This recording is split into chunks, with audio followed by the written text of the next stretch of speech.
It's now time for In Perspective, brought to you by Bonafide Gentleman Salon.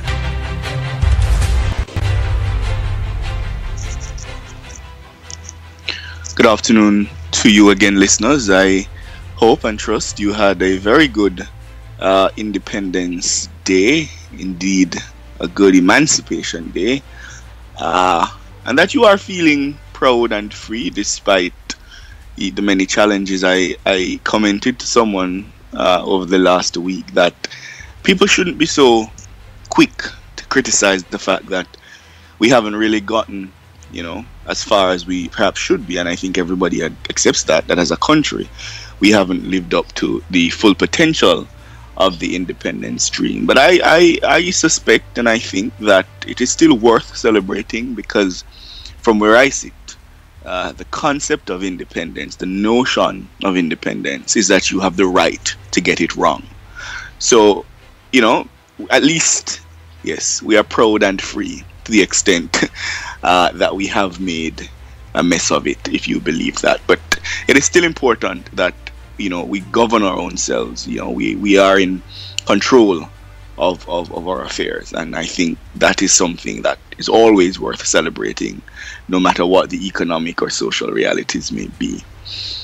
Now, listeners, just last week, just on Friday actually, several prominent media houses in Jamaica, the Gleaner, RJR, Nationwide, and we here at Talk Jamaica Radio online monitored very closely what was bandied about in some quarters as being a move to remove Andrew Holness as the leader of the opposition. And as you would know, listeners, Mr. Holness would have convincingly been elected as leader of the Jamaica Labour Party by some 4,000 plus delegates.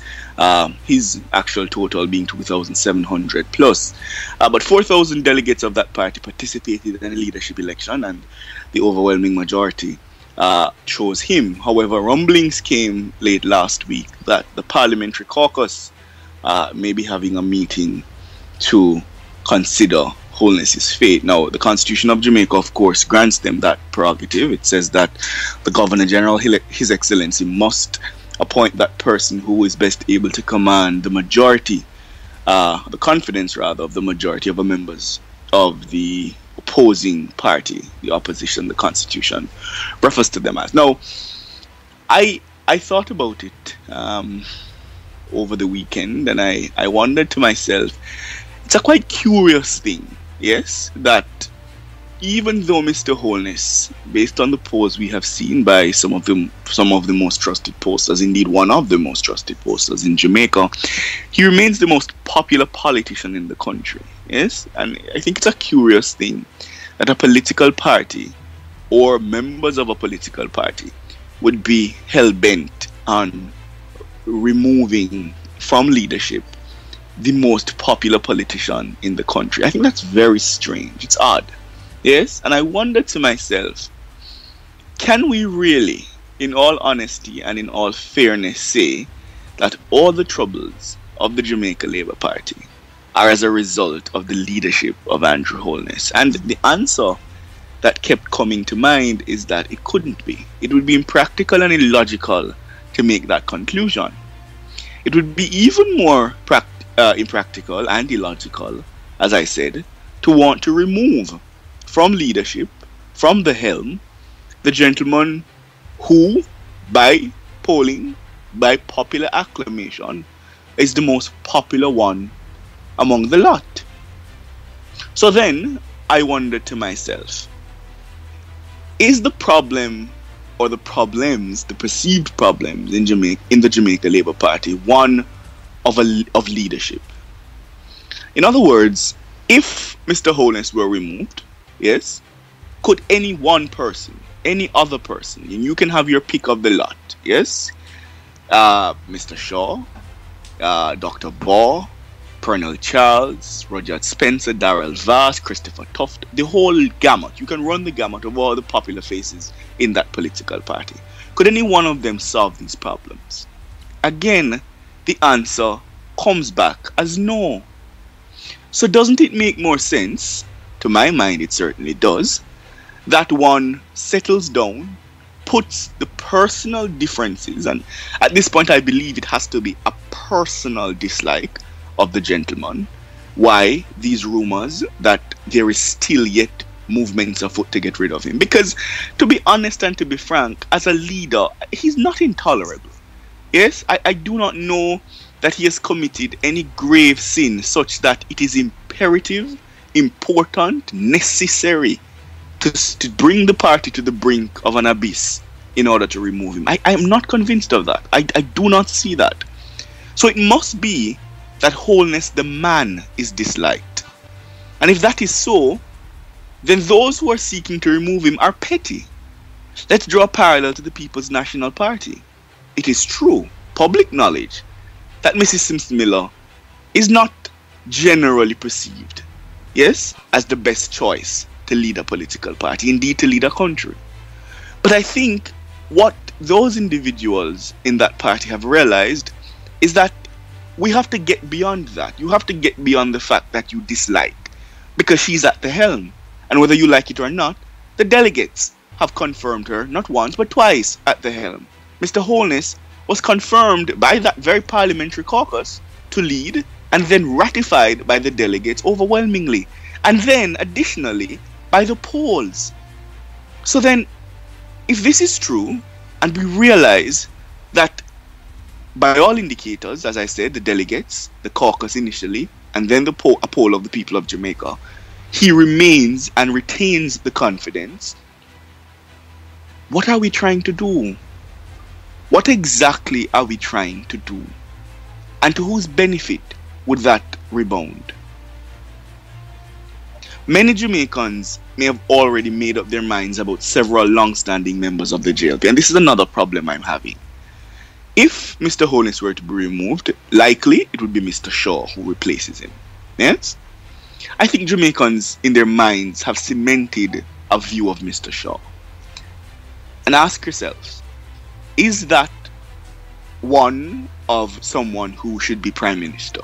Can you see Mr. Shaw as a Prime Minister? Because it's one thing to say the person is qualified and able to be the leader of the party. And that's fine. But is that person able to be the leader of the country? Is that something you could rest comfortably with? And I believe we might have made a similar mistake with Portia Simpson-Miller. There's no doubt that she's an able politician, able enough to lead a political organization. As the leadership of a cabinet and a government, that has been found wanting. So we have to be careful that we do not think that skills are transferable. No. Mr. Holness has many weaknesses. He has his weaknesses. Yeah, I from time to time look on, and I don't think there are weaknesses in policy or competence to manage. I think from where I sit, weaknesses related to how he connects. But still, clearly, it hasn't been such that the people of Jamaica are turned off. As I said, he remains the most popular politician in the country. But I'm not convinced that the weaknesses, that they rise to the level where he needs to leave, as I just said. He has done a lot to step out of his straitjacket perception. Remember when he just became the leader of the party? Yes, and he was Prime Minister for a time. There was this perception that he was probably more suited to be a lecturer. He's done a lot to change that. He's taken his message to the road. We see where he tries to engage actively with the grassroots. So he's been trying. And then I wonder, all of those around him and those who plot and allegedly scheme and try to get rid of him, how have they tried to change perceptions of themselves? How have they tried to change the perception of the Jamaica Labour Party? I don't know that they have. So, again, we have to question, why would a political party or members of a political party be so hell-bent on removing the most popular politician in the country from leadership? It doesn't make any sense. It must be a matter of personal dislike. And if we can agree and conclude that it is, then we must also agree and conclude that it is impractical and illogical. It is nonsensical. It is time to move beyond personal dislike. Because clearly, let's be frank, you're not going to get your way. Yes? The delegates won't do it. And so you are relying now on a constitutional provision to try to achieve that. Maybe it's time to get beyond it. Yes? Just maybe, the problem is not Andrew Holness, but it's all those who sit and plot and scheme. And they must ask themselves, whose interest is being served? From where I sit, it certainly isn't the interest of the Jamaica Labour Party. And that's In Perspective. That was In Perspective, brought to you by Bonafide Gentleman Salon, located at Shop AU3, corner of Progressive Supermarket, Witter Village, Ironshore, Montego Bay. Telephone 953-9634 or 620-6360. Email bonafideja@gmail.com and like us on Facebook.